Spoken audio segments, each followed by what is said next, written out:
All right, so this is a suggestion via a channel member. The name of the video is Vengeful. Jill Biden pushes to settle the score in the final days. Really? Let's check it out. A new report claims First Lady Jill Biden is seeking revenge for Democrats' poor treatment of President Biden. From the coup to take Biden out of the presidential race to the backlash over son Hunter's pardon. The First Lady is reportedly urging President Biden to, quote, settle the score with several one-time allies. Quote, Jill views Democrats on Capitol Hill, the wider party, the Obamas, staff inside and outside the White House, the media, and all of Washington, D.C. with such misguided resentment that I can't imagine she isn't encouraging Joe to burn the whole thing down. Like, guys, being the fact that she's probably the only Biden that's actually coherent, at all times of the day, let's say, right?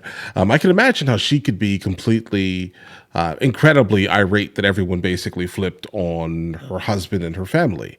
I can imagine that. I mean, it's fair, let's say, to believe that, but the last thing you really want to do is punish the American people, right? I mean, I thought you were there for nobility and honor, guys.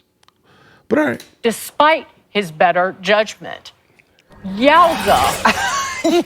That's a mouthful. You know, it makes you wonder if Jill planted some butter or grease on those steps that Nancy Pelosi recently slipped on. Like if she got there first and probably not. Sort of oiled the steps so that Nancy might fall and break her hip. Did anyone else think of that about Nancy Pelosi falling and breaking her hip? We kid. You know, we kid. We kid. Okay, because that's a bit much. We kid. But listen, they're so concerned about his legacy right now, but they continue to diminish it with the student loans, with the pardons and the commutations, with all of these stupid things that they continue to do and say. And the Hunter Biden, I think it was PolitiFact the other day said the lie of the year for 2024 was Trump's and Vance saying that Haitian immigrants were eating pets. Hang on, that's the lie of the year? Not, I will not pardon my son? Not Joe Biden sharp as a tack? That's not the biggest lie of the year. They called the I mean, I get what you're doing here, right? But no. The dogs and a cat thing, that's the most meme-worthy lie of the year. Okay, there was that one. That was chef's kiss lie, at least. But obviously, Biden saying that he wasn't going to do something and then doing something, that's also a gigantic lie. Them saying that he was completely fine the entire time, that's a gigantic lie, right? I would say they're both pretty much equal, guys. We can be completely honest. The Haitian immigrant lie is so consequential. Like saying that Biden was on his game wasn't consequential. Listen, because you don't care about the individuals that he lied about, that does not mean that it's consequential. What are you talking about? Consequential. Like saying that Biden was on his game wasn't consequential. I beg to do. This is a dishonest administration. It has been, and everything around it is. Oh, she's I'm not emotional. suggesting that you know something about revenge. Emily. It is in my DNA. Emily.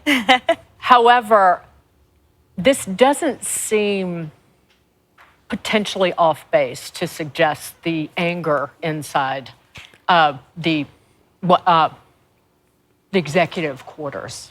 And if you take longevity as any indication of actuality, then we've been hearing since before this president was president that Jill Biden had a massive issue, for example, with Kamala Harris, that she carried a chip on her shoulder for the offense that she took on behalf of her husband. That frequently throughout the entire 4 years and prior to that, she took personal hubris at how her husband was treated or things that was said about him.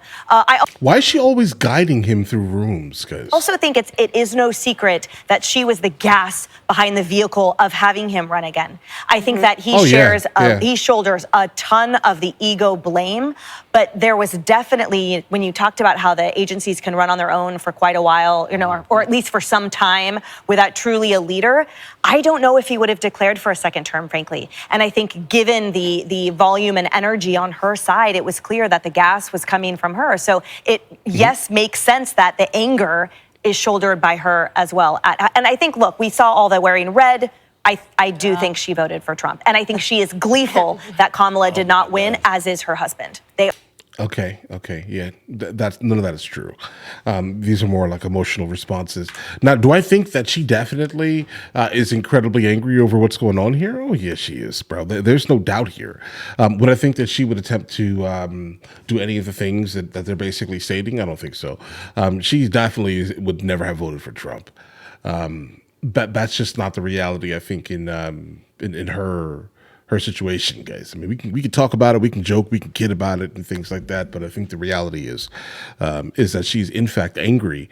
But I'm not sure that anger in itself would be enough for her to, do something absolutely crazy or, vote for Trump. I think she voted for Trump, and I think she is gleeful that Kamala did not win, as is her husband. They are that very happy. Secondary part. Remember, she most essentially likely ran the last cabinet meeting, Yeah. and there had to be someone.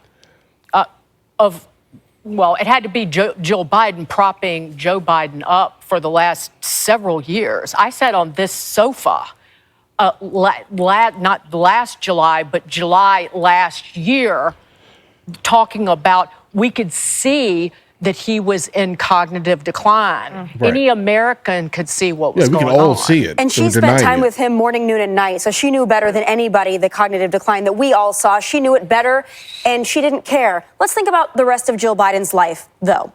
So she spent the last 4 years, really the last probably 15 years or more, being able to fly around the world, being greeted as some kind of an honorable figure, which she still is. She's going to be a former first lady, but she's had a meal ticket with the Biden family, business, whatever that entails, right? We'll probably never know. But think about the rest of her life. She's going to be pushing probably Joe Biden around in a wheelchair, having to tend to his needs. She's not going to have the fanfare. She is angry, Right, she not at misses the it. Democrat Party. She's angry that this is over for her, and she's bitter about it. I watch enough Real Housewives to know exactly what Jill Biden is feeling right now. And it's the hatred of the fact that all of her glamour and esteem is slowly trickling away, and she's not going to go out without making some waves.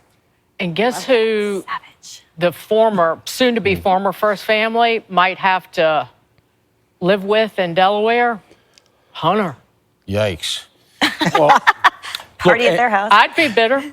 Any street cop will tell you, I'm glad you guys came to me last, because any street cop will tell you, it's a lot easier to get in the middle of two guys fighting than two women fighting. And apparently Jill really has it in for Nancy. Well, my question is this. They want to burn the whole thing down. I want details. Burn what down? You lost the House, you lost the Senate, you lost the president. There's nothing left to burn. The sinking ship. Right now, the USS Democratic Party has slipped beneath the waves. There's nothing really left here. So I don't know where all this is coming from. And it scans to me like a fight in the day room of an old age home. Oh. I mean, really, what are they fighting about? Pelosi, Jill Biden, retire already. A lot of I mean, if you're making old age jokes, bro, Trump is in that same range. But the reality of the situation here is guys, I definitely hope that they do nothing. Right? Hold on. I definitely hope that she doesn't do anything to kind of sabotage anything. That would absolutely be sick.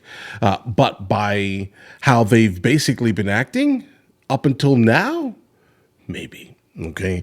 Now, what the one that was basically all the way on she's wearing like a pink dress. I have no idea who these people are, bro. But what she said was absolutely intriguing. Okay. She is going to miss every single thing that she's had. Okay. She at no time really had to take care of him in any meaningful manner. He obviously had doctors and other individuals at their, at the beck and call, let's say. And now she's going to have to do that, right? And that's one thing, obviously. But yeah, she misses the power. Obviously, she's going to miss that terribly. But guys, it is what it is.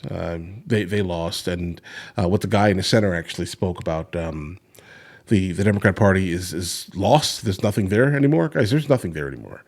Like if you are still chasing the Democrat Party, then I am thoroughly confused. What are you chasing? Like what exactly is in it for you, unless you're one of the demographics that would benefit exclusively from being a part of let's say a virtue signaling nightmare, let's say. Like if you like that, then okay. Like if you can benefit from it in any meaningful manner, benefit from it, right?